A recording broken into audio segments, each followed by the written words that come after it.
Hey, welcome to Gold Scratch. So this video is going to be about carburetors. We got Dave Forrest, my carburetor expert here today. He brought a whole bunch of carburetors we're going to test. And the engine is Todd Browns 389. We're going to give you the details. This is a roller engine. It's a comp roller cam. We'll give you the details of that a little later. But we want to make sure there's a couple things.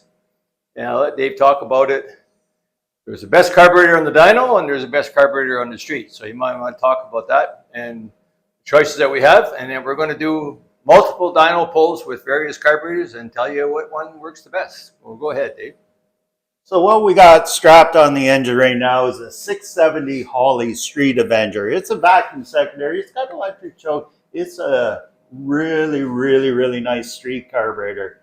So we're going to test this one first. And what Darrell's dyno has, it measures CFM, how much CFM the engine's pulling. So what Alan has is a 750 vacuum secondary. It's made by Quickfuel. They call it a Slayer.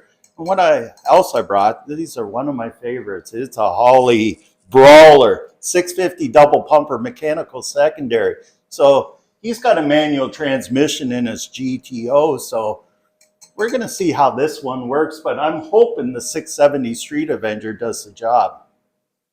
Okay, thanks, Dave. So please remember to like and subscribe. Mike just reminded me of a statistic. Less than 5% of the people, according to Google, watching this video right now, are subscribers. Can you imagine if the other 95% subscribed right now? It would be an enormous help to Gold Scratch, and we need to keep growing to make this make sense. So think about it. It doesn't cost you anything to subscribe, and just click that button for me and we'll love it, and we'll go from there. We got lots coming. We're going to make multiple dyno pulls, different timing, different carburetors, and take you through the whole process. We're going to get the owner, Todd Brown, in a future video. I've made videos about this engine before when he brought it to me. I think back in March he brought it to me. And we finally got a dyno date today, so Todd drove a long way to get his engine, and we're going to let him talk about all that.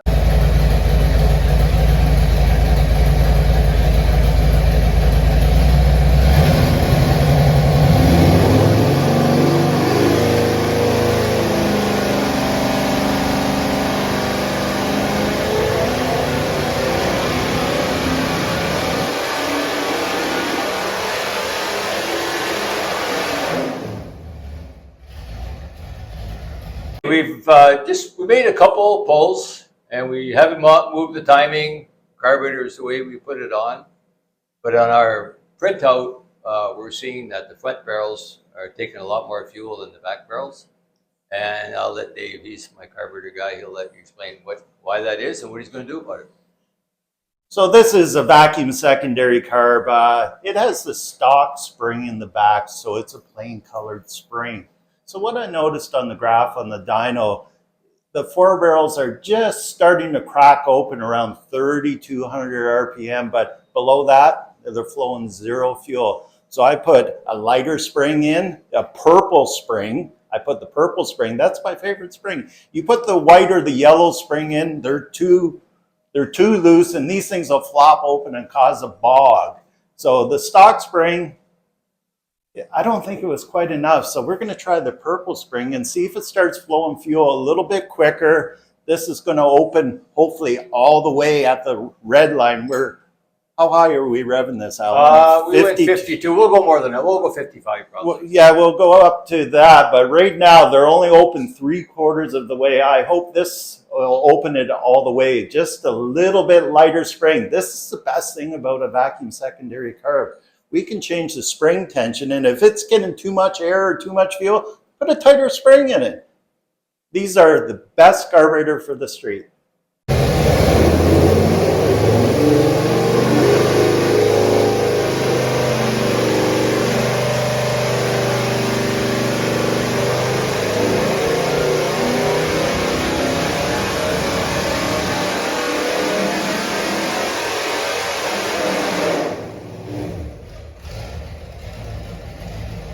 Okay, so what we've done is Dave mentioned the last time the fuel air front to back was a big difference. and let him tell you what he did about it and what the results were. If I could buy the purple springs from Holley, that purple spring solves all these carburetors. The plain spring, it's too stiff. So the 4-barrel wasn't opening all the way, so the fuel ratio, what there is little paddle wheels on these fuel lines. It shows how much fuel each bowl is using. So the front bowl was using like 100 and the back was only using 60. Now with the purple spring in there, this one's reading about 80, this one's reading 90. It balanced out the carburetor. It's amazing. Like I said, people don't understand how good vacuum secondary carbs are. With the double pumpers, if you don't have the right gear or the right torque converter, you're open all 4 blades. A lot of people say, yeah, I got a bog. These things open when they need to. And with a little bit of tailoring up with the rear spring, these things are the best. My only comment, Dave's got multiple springs and he knows what they all do. So it's always a throwback to the old days. What did we do back then? We didn't have any of that. We just kept cutting coils off till it bogged, right? That's right. And then go buy another one because it's too much, right? So better to do it that way. And we're not done yet. We haven't moved the timing or anything. We're going to have better numbers out of this thing. We still got it at startup. And we'll see you on the next time.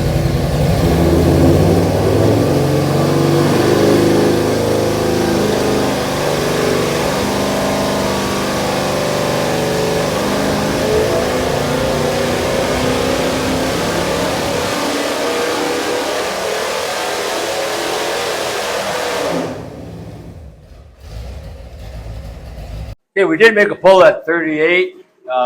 It looked a little better, especially on the average numbers, but we jumped all the way from 33 to 38, so we're going to back it off to about 36 here and see what happens next.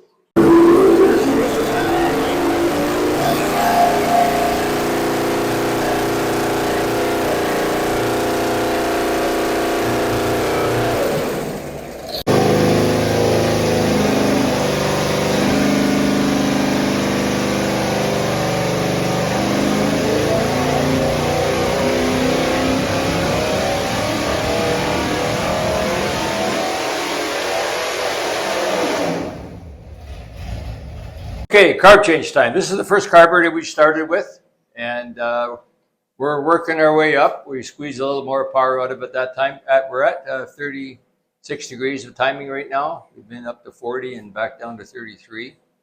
Seem to be pretty close there, so we're going to try carburetor. So let Dave tell you why we're choosing the next one. So this 670 Street Avenger, it's done its job. We're just looking for a bit more. So we're going to put a bit bigger carburetor. We're going to run this quick fuel 750 Slayer. It might be a little too big, but I want to see what it does for torque and horsepower. So if we lose a little bit of torque, the carburetor is obviously too big, but I want to see the horsepower change. And after that, we'll try the 650 double pumper. okay, we are in the process right now. I got Dave and Darrell in the cell changing the carburetor over. We're going to go to try a double pumper, same size, 650 double pumper, and we'll see how that works. On the dyno, sometimes vacuum secondary carburetor works differently, so we're going to see comparing exactly a vacuum secondary carburetor versus a double pumper. So while we're doing that, this is Todd Brown, my customer, and Todd brought me his 65 GTO engine back in March or so. And it's been done for quite a while now. We're just waiting for a dyno day that works for everybody. So we've been waiting for Todd to get back here. So let me turn it over to Todd and let them tell us background of his car, what he's doing here, and anything else you want to have to say, Todd. So, well, thanks for having me out. I'm very excited for this particular day. The car that I'm restoring, like Alan said, is a 1965 Pontiac GTO. Completely original car. This is the original motor, and I have the original transmission, all numbers matching. So it was really important that I stick with this engine. I started a search for an engine builder back in January, I think, maybe late December, early January. And by chance, and I came across Alan and the Gold's Garage YouTube videos, and I started watching those videos, was hugely impressed with the content and with the knowledge that was communicated during each one of those videos. And not too long after that, I gave Alan a call and we had a nice conversation. It lasted probably 40 or 45 minutes. And after that conversation, I knew that he was the right guy to take and do this build. And like I said, brought it to him in early March. And here we are mid-July, where Christmas comes early, I guess, for myself. But the car is almost ready to go back together. I've been painting the car in my shop, and all the mechanical work is done for it. So now the car is ready to receive the engine again. So very happy for that. We actually have a screenshot. We'll put a screenshot of your car in the video. And so, while we're mentioning that, the engine itself, when Todd brought it to me, they took it down, had a flat tappet camshaft, and one lobe went out on the camshaft. And that's what basically took it down. We've made videos about that before. It's now a hydraulic roller camshaft. I wrote down the number so I'll get it right. It's a comp 51-423-11 hydraulic roller. 503 on the intake, 510 on the exhaust, 224, 230 on a 110 LSA. Pretty much all comp cams are on a 110 LSA. And so if you're interested in cams, by the way, well, I'm at that point. Brian Salter, who was, I got to know him because he was making comments on my channel, has opened his own channel. Brian's an engine builder. He builds race engine. Very knowledgeable guy. He's starting up a channel. He just made a video about camshaft technology. I've made lots of videos about camshafts. Brian's is one of the best I've ever seen. Brought up a bunch of points that I probably missed. So check it out. Check out Brian's channel and check out that video and let him know what you think. So the other part of the engine is pretty much we rebuilt. We had Bill Little recondition the heads for us. We did not mill them or anything. We're about 10-to-1 compression ratio and pretty much stock Pontiac bottom end. So basically fixed everything that's wrong, converted it to a roller, which is an expensive process, but you don't have to worry about your flat tappet camshaft going out on you when you have a roller, and that's probably the peace of mind. Makes it worthwhile, right? Yeah, absolutely. So, anyway, we had a good run so far, so we're going to see what happens with the next carburetor change. I have a Facebook page dedicated to the car rebuild. It's called 1965 Pontiac GTO Restoration. I got pictures, videos, all kinds of stuff, me fumbling about in my shop doing the rebuild, which is 5 years in the making right now. I'm about 5 years into the build. You got the timing right. We'll have the engine done before the car, anyway, which is pretty much typical. So, okay, you're great. I don't see any fuel in there. Yeah, the windows are right to the top. And as I was watching the flow meter didn't stop, so I was like making sure it didn't run.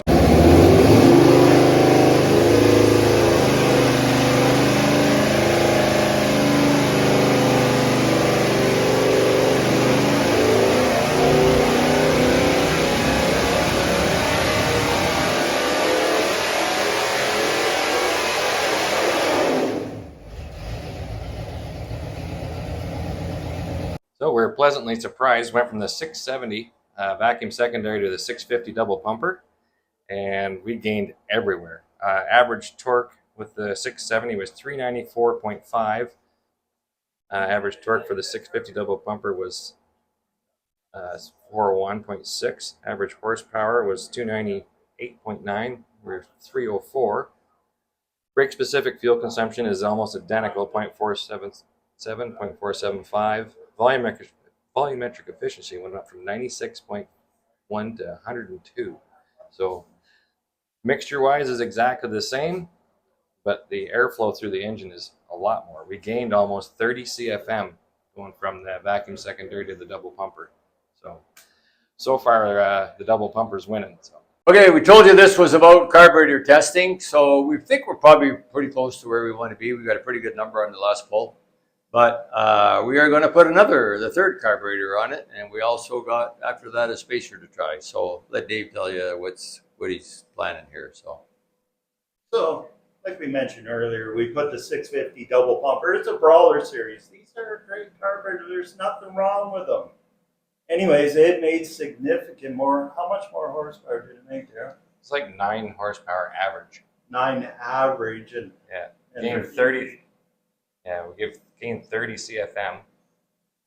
Yeah. And So- we're up to 350 horsepower, I guess. 351? 351. Yeah, 351 horsepower. For a 389, probably where it belongs. So. Yeah, so the 670 Street Avenger, they advertise it at 670 CFM. They actually have a smaller base plate, about the same base plate as a 600 vacuum secondary. The blades are a little bit thinner, so they rate them at a 670. This thing really, really works good. It's one of my favorite carburetors for any small block or, mild V8 engine for sure. So we'll try all the combinations of carburetors, and we'll let the customer decide. It's between Dave and Todd which one he takes home with him. So he said he doesn't want to take all three. We already tried that on him. We tried that. So he's going to have to make some decisions here. Let's see what happens when we make this next change. So changing another carburetor, but while Dave and Darrell are doing that, Dave builds custom carburetors. That's why we got him here. But he also is a dealer for Holley, so we're going to put it on the screenshot, some information. Maybe you can mention Dave, and then put a screenshot up. If someone wants to get a hold of him, he can build you a carburetor to your specifications. Yeah, for sure. Yeah. Like I build my own carburetors, and I look for cores, and they're getting harder and harder to find. So I'm actually a dealer with Holley, and I can get any carburetor you want. And yeah, find me on Facebook. And he's got one on his arm, by the way, in case you're yeah, on the tattoo on my arm. Yeah. Yeah. I've been doing carburetors for 34 years. And, They're pretty committed to them anyway. Got a pretty good grasp on it, that's for sure.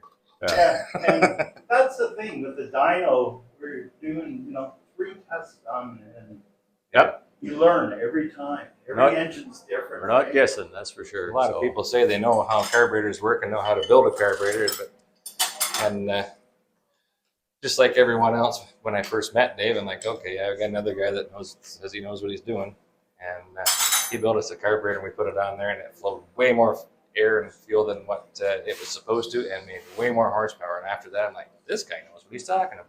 The dyno doesn't lie, guys. No, So that's why we pretty do cool. every engine I do. We like to dyno them and make sure we get, for whatever customer, we get the best out of his engine that we possibly can. So.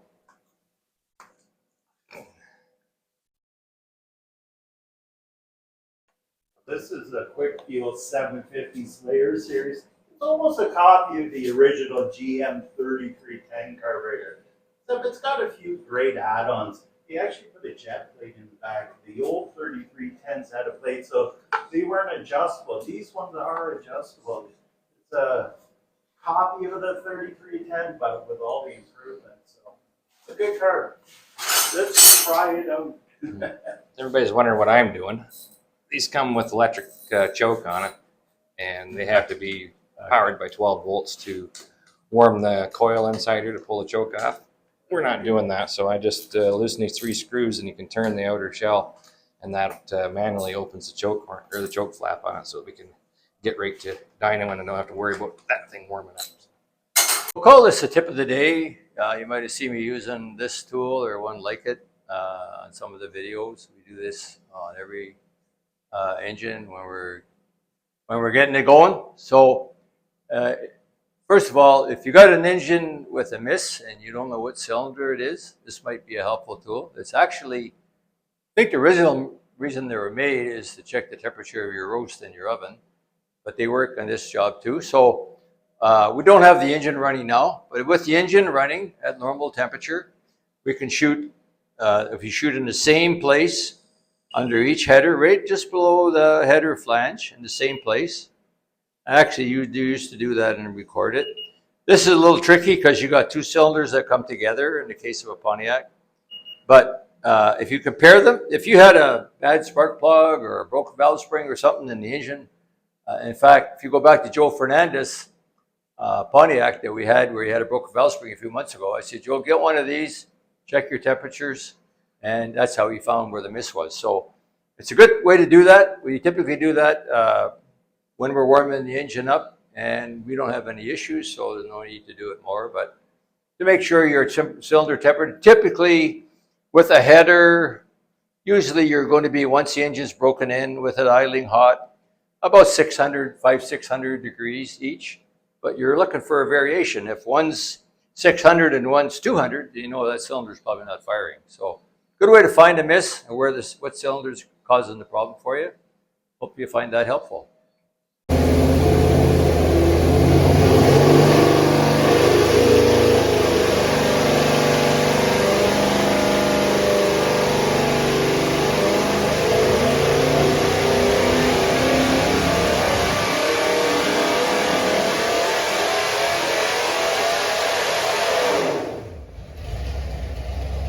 So this is why we come to the dyno, because the result we got from the last carburetor change surprised everybody here. We thought we were pretty well maxed out. We were around just under around 350 horsepower, I guess. We put a vacuum secondary carburetor of Dave's on, 750 vacuum secondary carburetor. And I'll let Darrell tell you what the results were. Yeah. I figured that the 650 double pumper and the 750 vacuum secondary probably would perform pretty well the same, but I was wrong again. We went from 402 average torque to 405.8 and average of 304.7 horsepower to 308. So that's a huge gain again. Actually used less CFM, which is kind of neat too. So we're 522 with the 650 and we're 511 with the 750 vacuum secondary. Volumetric efficiency went from 101.6 down to 100, but horsepower and torque went up. So it's one of those anomalies that's kind of hard to explain why it happened, but fuel mixture stuff is fairly similar. The brake specific fuel consumption did go up, but that's normal because it's pounds of horsepower per fuel per hour. So if you go to make 1 horsepower for 1 hour, you'd use 0.49 pounds of fuel. So it's gone up a tiny bit too. But as far as mixture wise goes, everything's happy. And the 750 vacuum secondary wins the race on carburetor shootout today. So Darrell mentioned it, but I'll just reinforce it. What he looks at more than anything is brake specific horsepower, pounds of fuel per horsepower hour. And if you look at how, even if you go back to my videos back in the old NASCAR days, that's what they didn't have the ability to measure air fuel ratio probably back then, right? Nah, they could. Didn't have digital. No, they didn't have air fuel sensors in there, but they do the same as this one here because it calculates it by the air going through the engine and the fuel going through. Right. So they can. But that is a measure of efficiency of your engine. Yeah. Really. That's the point. When we bought this, we got it from Ron and Bob Keselowski. It was Brad Keselowski's dad and uncle. And when we got a few of their dyno sheets, and their brake specific numbers were down 0.38. Like NASCAR engines are in the threes already. Yeah, Brian Hamley told me that already. That's they're how down efficient in the they threes. are. Yeah, because that's really important to them, obviously, right, over the long haul. Yeah. So the maximum horsepower and torque, Darrell? What we got today. Everybody wants to know the maximum, so we had 357.4 horsepower and 422.6 foot-pounds of torque peaks, which is the best numbers we've got today. That's a Pontiac GTO, but it's a 389. It's not a 400 or 455. So that's great. That's a little more than I was expecting. So we're pretty happy. I did mention in the previous clip we were going to put a spacer on, and we had a talk with Todd about it. He's probably not going to use it on the car. So we will do these kind of tests again in future videos, the spacers and not spacers. But there's nothing to be gained for us to do that right now because he's not going to use it anyway. And you already got more horsepower than you came for, so we're going to call it a day. We are going to have a cool down run, and that typically gives us a little better number, but we're pretty happy with where we're at. We got our timing at 36 degrees. The carburetor's probably going home with Todd, right? And Todd's winking over there, so he's taking it home. He's pretty happy, so we're going to call it a day here pretty soon.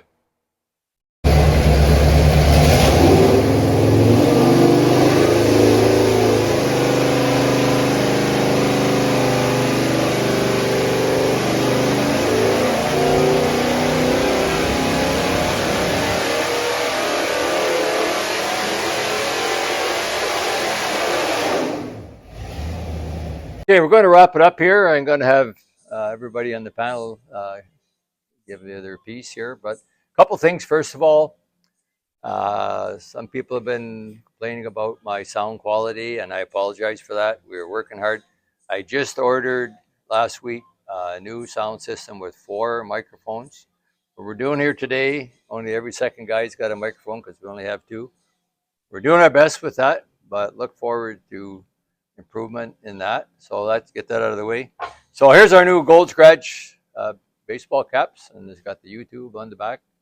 So we are thinking about, we have caps, we have shirts, we have t-shirts, making them available. Kind of let us know if there's any interest in that. We can get that organized.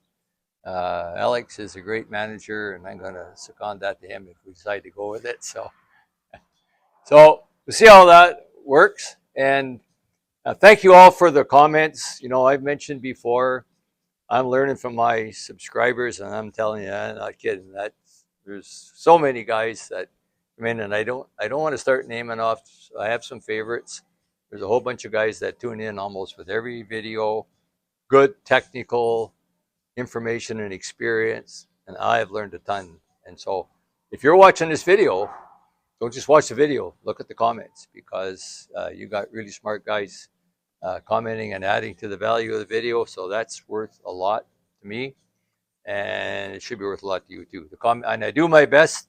I read them all. I try to respond to them all. I probably missed a few back there, but I'm doing my best to do that. So we're going to wrap up today, first of all. So Darrell was running the dyno, and we came here today with my customer, Todd Brown, and Todd drove all the way here from Traverse City. So, and he's taking the engine home, and he bought a carburetor from Dave, and we'll let those guys talk about all that. So Darrell, tell us how the dyno day went. So Actually worked quite well. I think we started out, first couple runs, we were right around 318 horsepower, I think around that somewhere.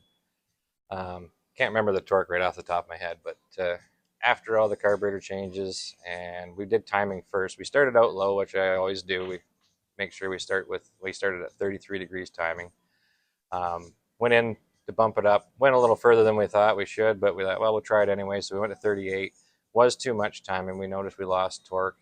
So that's a good indication right off the get-go that you're detonating. So we backed it off to 36, and after that we noticed the torque went way up, straight across, had a great low torque curve on it.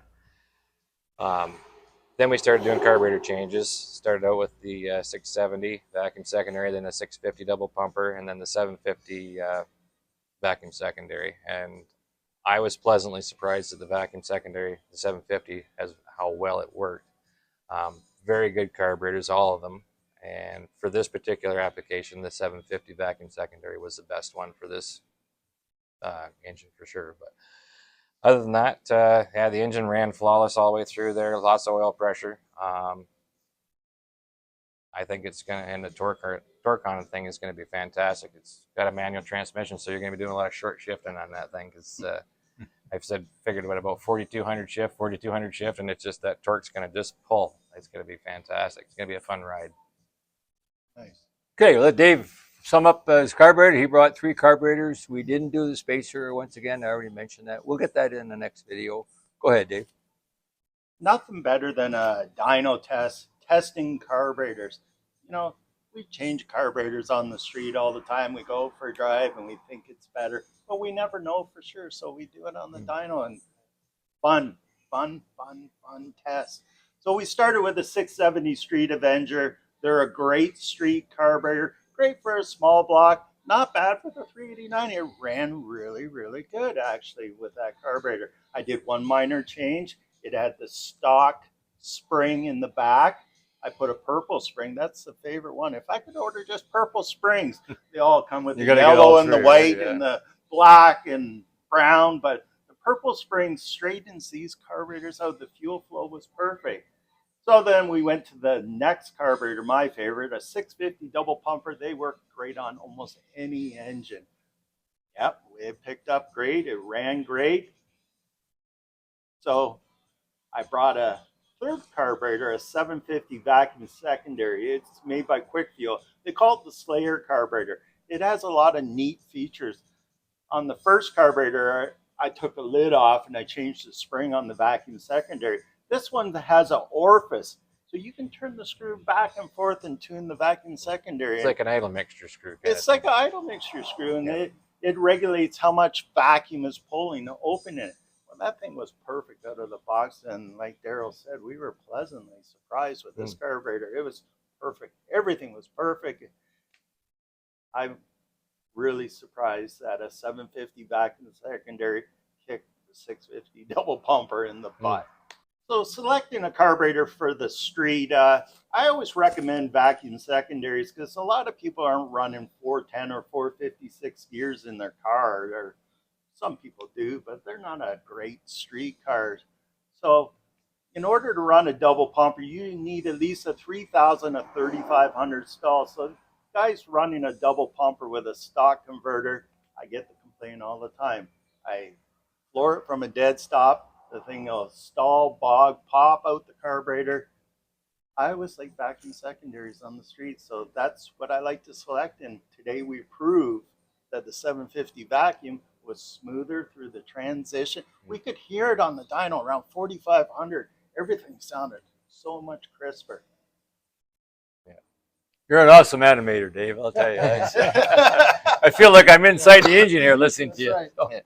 Okay, great. That's a great. So my customer, Todd Browns, and he's been subject of previous videos. I probably made 3 or 4 videos about his engine along the way. And he's taking her home today. He's taking home Dave's carburetor. So just tell us what's on your mind, Todd. Well, again, thanks to everybody for having me over and letting me experience this with you. It's been a huge learning experience over the last few months. And today was just the icing on the cake. Didn't really have any real expectations in terms of what we were looking at for numbers, either in horsepower or torque. The stock engine in 1965 produced 335 horsepower on the single barrel version, which is what I have, and we've exceeded that. So the conversations I had with Alan were not so much on hitting a target number as good marriage between performance and streetability, reliability, and all of those factors. So I think we've checked the block and then some on all of those particular things. One of the things I would like to comment on with all 3 of you gentlemen that really impresses me, I come from a test background in aviation, and the engineering rigor and the engineering processes as far as an incremental buildup on each one of your data points really reminds me of the time that I spent in the aviation industry doing flight test work. Oh, yeah. And so it's one of the things that convinced me to give Alan a call in the first place. We're watching some of his YouTube videos when I was trying to initially select an engine builder. So that's been proven to me over and over again that I made the right choice with the right team here. And you guys have got an awesome team. So thank you to everybody Thanks a lot for all of your good work. Very nice compliment, Todd. Thank you very much. So we got to get in there. Bill Little's got his hand on this thing a little bit too. He picked the cam. It is a roller cam. I mentioned the specs on it before. We'll put up a screenshot about it. It's not a big cam. It's a nice streetable roller cam. And if I go back to the beginning of the time when we started working together, what took Todd's engine down in the first place, it was actually a lot of things were pretty nice inside of it. One lobe went off the camshaft, and that took it down, and then it required a complete rebuild. So it's a build. We got Bill Little's name on the cam, and we'll put the information up about that. Thank you for the very nice compliment, Todd. It's been a pleasure working with you right from the beginning when you first contacted me months ago. Fun process, and thank you for watching. Please remember to like and subscribe.